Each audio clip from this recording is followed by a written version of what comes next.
નમસ્કાર મિત્રો, સ્વાગત છે અમારા યુટ્યુબ ચેનલ ઓલેજ હેપીમાં. મિત્રો, આપણે જનરલ સાયન્સ સામાન્ય વિજ્ઞાન જે સિરીઝ જોતા હતા, જેમાં આપણે પાર્ટ 19 સુધીમાં 1100 સુધીના પ્રશ્નો જોયા હતા. આજે આપણે 1100ના આગળના પ્રશ્નો જોઈશું. તો ચલો મિત્રો, ટાઈમ ના બગાડતા શરૂ કરીએ. 1101 નંબરનો ક્વેશ્ચન, આરડીએક્સ એટલે શું? Research development explosive. વીજાણુ ટપાલ એટલે શું? ઈમેલ કહેવામાં આવે છે. મૂત્રપિંડની નિષ્ક્રિયતાથી લોહીમાં યુરિયા જેવા નકામા પદાર્થોને દૂર કરવાની પદ્ધતિ એટલે ડાયાલિસિસ. ઈમેલ એટલે શું? ઇલેક્ટ્રોનિક મેલ. શરીરના અન્નનળી, જઠર, આંતરડા જેવા અંગોનું નિરીક્ષણ કરવા માટે શેનો ઉપયોગ થાય છે? એન્ડોસ્કોપીનો ઉપયોગ કરવામાં આવે છે. 1106 નંબરનો ક્વેશ્ચન, ડાયાલિસિસ આપણા શરીરના કયા અંગ જેવી કામગીરી કરે છે? કિડની જેવી. ટેલિફોનની મદદથી નિશ્ચિત અંતરે પત્તર જેવા પડદા ઉપર સંદેશા પ્રદર્શિત કરવાની વ્યવસ્થા શેમાં હોય છે? પેજરમાં. પેસમેકર કયા રોગના દર્દીને મદદરૂપ બને છે? હૃદય રોગના દર્દીને મદદરૂપ બને છે. પેસમેકર આપણા શરીરમાં ક્યાં બેસાડવામાં આવે છે? શરીરની અંદરના ભાગમાં ગળાના હાડકાં નીચે બેસાડવામાં આવે છે. પ્રતિલિપિ પ્રેષણ એટલે શું? ફેફસા. શેના રોગને હાર્ટ એટેક કહેવાય? હૃદય રોગને. કયા દર્દીને બાયપાસ સર્જરી કરવામાં આવે છે? હૃદય રોગના દર્દીને બાયપાસ સર્જરી કરવામાં આવે છે. બાયોપ્સીનો ઉપયોગ શા માટે છે? શરીરમાં રહેલી ગાંઠ તપાસવા માટે બાયોપ્સીનો ઉપયોગ કરવામાં આવે છે. અધોરક્ત કિરણ એટલે શું? ઇન્ફ્રારેડ કિરણ. ટીવીના રિમોટમાં કયા કિરણોનો ઉપયોગ થાય છે? અધોરક્ત કિરણોનો ઉપયોગ કરવામાં આવે છે.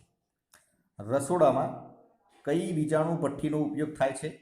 Microwave oven. કમ્પ્યુટર કઈ પદ્ધતિથી કામ કરે છે? દ્વિઅંકી. વિશ્વની સૌથી વિશાળ કમ્પ્યુટર પ્રણાલી એટલે ઇન્ટરનેટ. વિશ્વના દેશોને જોડવાનું એક શક્તિશાળી માધ્યમ કયું? ઇન્ટરનેટ. અતિ સૂક્ષ્મ તરંગ લંબાઈવાળા કયા કિરણો ચામડીની આરપાર જઈ શકે છે? ક્ષ કિરણો. કયા વિમાનનો વેગ અવાજના વેગ કરતાં વધારે હોય છે? સુપરસોનિક વિમાનનો. કાચ કાપવા માટે શેનો ઉપયોગ થાય છે? હીરાકણીનો. ચંદ્ર પર પદાર્થનું વજન કેટલા ભાગનું થાય છે? છઠ્ઠા ભાગનું. બરફમાં શું ભળતા બરફનું ગલનબિંદુ 0° સેન્ટીગ્રેડ કરતાં નીચો થાય છે? મીઠું ભળતા. જો વસ્તુ દૂર હોય તો આપણી આંખમાં તેનું પ્રતિબિંબ કેવું મળે? નાનું મળે છે. કેટલા વર્ગને પલાયન વેગ કહેવામાં આવે છે? 4000 કિલોમીટર.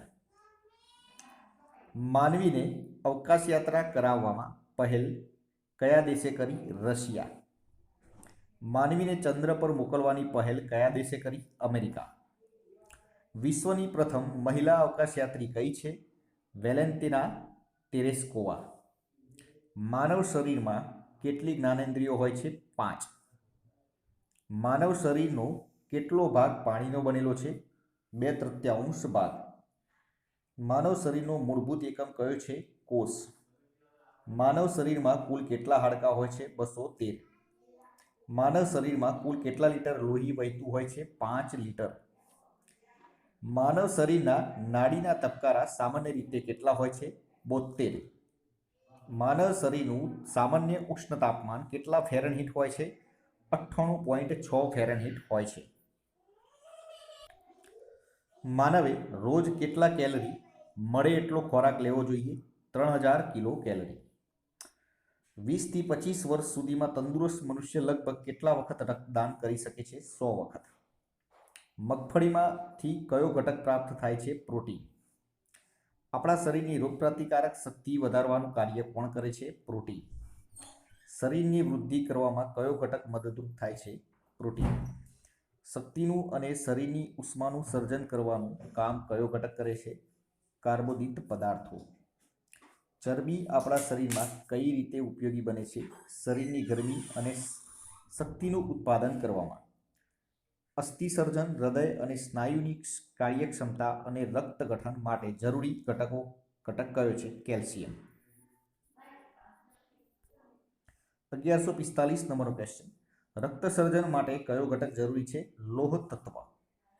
આંખની સુરક્ષા માટે કયો વિટામિન જરૂરી છે? Vitamin A. કયા વિટામિનની ઉણપથી સુક્તાન રોગ થાય છે? Vitamin D. કયું વિટામિન પ્રજનન ક્ષમતા માટે જરૂરી છે? Vitamin E. કયું વિટામિન રક્ત ગઠાવામાં મદદરૂપ થાય છે? વિટામિન કે. સગર્ભાવસ્થામાં ભ્રૂણનો વિકાસ શેને આભારી છે? ફોલિક એસિડને આભારી છે.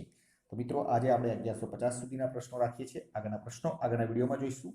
વિડીયો પસંદ આવે તો લાઈક કરજો, પોતાના મિત્રો જોડે શેર કરજો અને ચેનલને સબસ્ક્રાઇબ કરવાનું ના ભૂલતા, જેથી કરીને આવનાર દરેક વિડીયો નોટિફિકેશન આપને સૌપ્રથમ મળી રહે અને આપની તૈયારીમાં વધારો થઈ શકે. કાલે ફરીથી નવા વિડીયો સાથે મળીશું. જય હિન્દ, જય ભારત.